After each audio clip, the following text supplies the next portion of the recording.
at this point of time, the TTD has issued a ban on political and hate speeches within the premises of Tirumala. That is that within the sacred precincts of Tirumala, making any political speech has been banned by the TTD. According to TTD, the decision was taken to protect the sanctity and spiritual peace of Tirumala. TTD says, and I quote, that some of the people and political leaders after darshan in Tirumala make political statements before the media in front of the temple, which is disturbing the spiritual atmosphere. Shomit joining us live on the broadcast. Shomit, help us understand what is this decision which has been taken by the TTD and the logic given behind the same.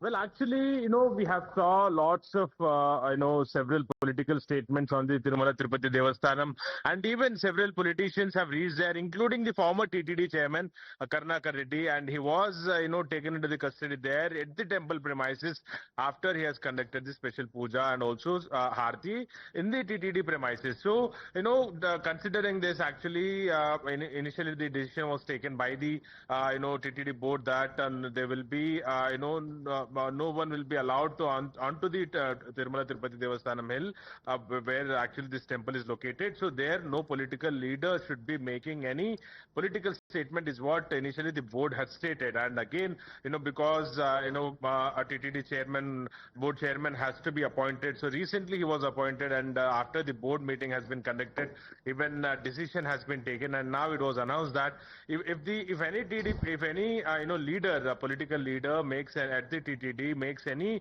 political statement, then action will be initiated. That too, legal action will be initiated, is what the TTD board has made it clear. So basically, mainly to protect the sanctity and also purity on the Tirumala hill, this decision has been taken, is what the TTD board has stated. So now leaders will be allowed to speak to the media, but only pertaining to the TTD temple, pertaining to the darshan they had, because several leaders every day on daily basis they do visit Tirumala Tirupati. All right, Shomit, absolutely. Thank you for joining us with all these details. So we slip into a short commercial.